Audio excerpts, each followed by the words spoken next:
Halo semuanya, saya Okta.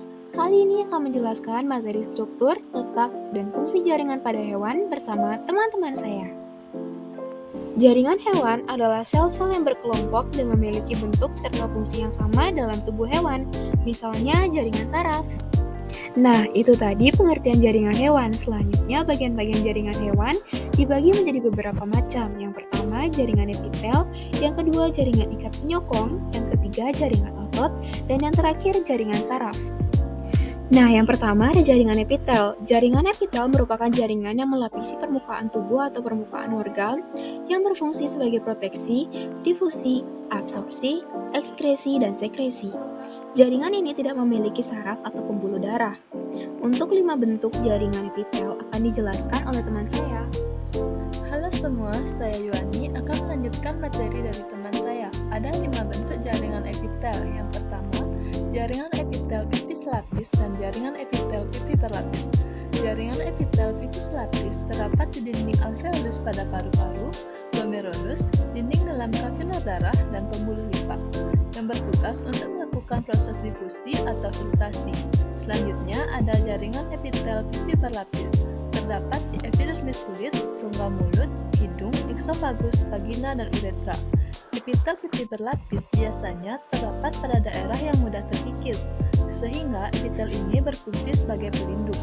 Nah, di sebelah kanan kalian adalah gambar dari jaringan epitel pipi berlapis, dan di sebelah kiri kalian adalah gambar dari jaringan epitel pipi selapis.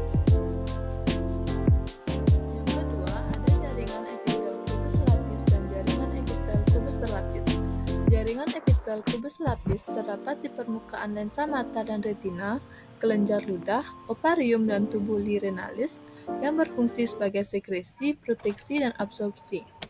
Selanjutnya, epitel kubus berlapis terdapat di kelenjar minyak, ovarium pada pertumbuhan yang berfungsi sebagai proses sekresi, ekresi, dan proteksi.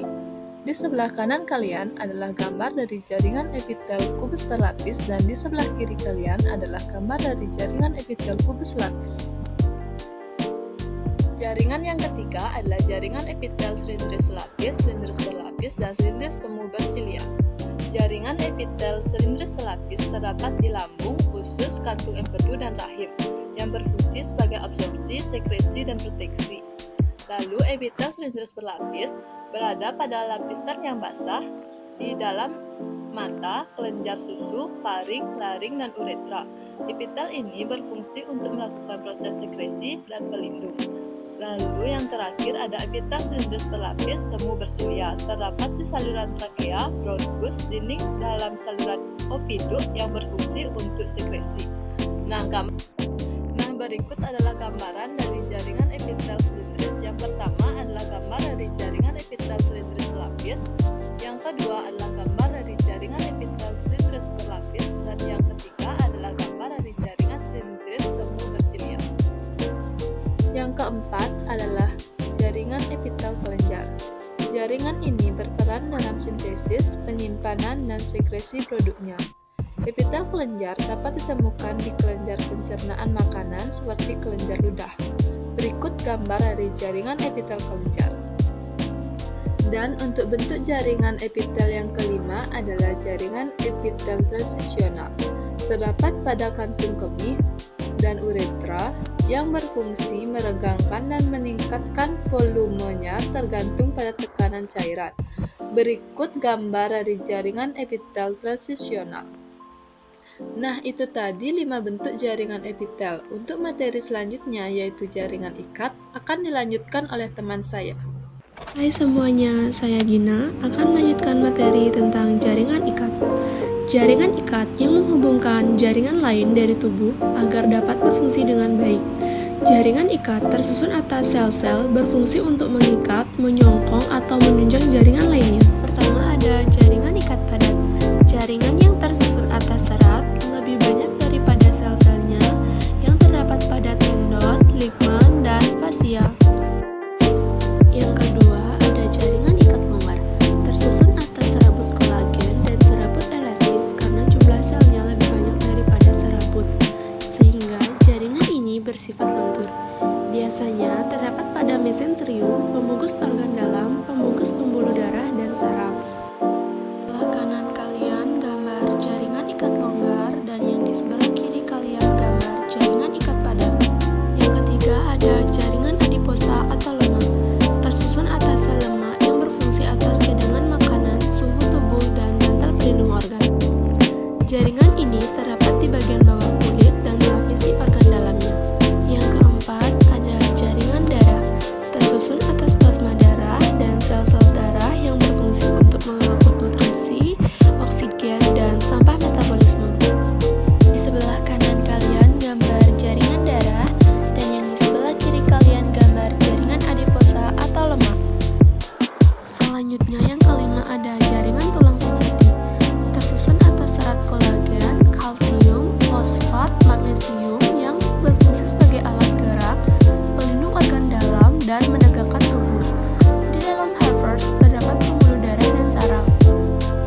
Yang keenam ada jaringan tulang rawan, tersusun atas sel-sel konvulsit, kolagen, dan kondroitin sulfat dihasilkan oleh kontrasit.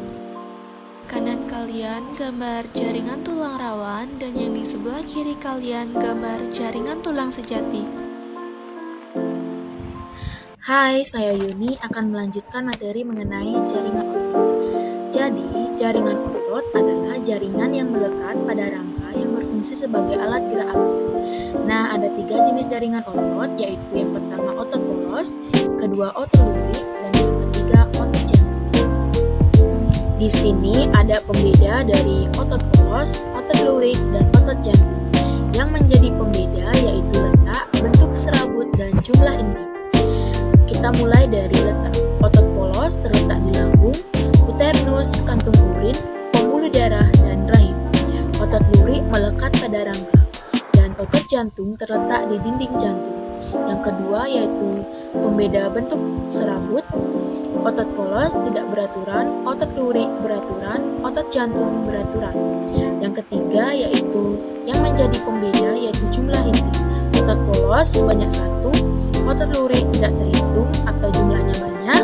Yang terakhir ada otot jantung jumlahnya 1. Halo, saya Eka. Saya akan menjelaskan materi selanjutnya yaitu jaringan saraf. Jaringan saraf tersusun atas sel saraf yang berfungsi sebagai penghantar rangsangan dari reseptor ke saraf pusat. Penyusun jaringan saraf berupa sel disebut neuron yang berfungsi menerima dan memindahkan rangsangan dari satu bagian ke bagian yang lainnya. Bagian-bagian struktur jaringan saraf yaitu badan sel, dendrit, akson, selubung myelin, dan sinapsis. Terima kasih sudah menonton video ini.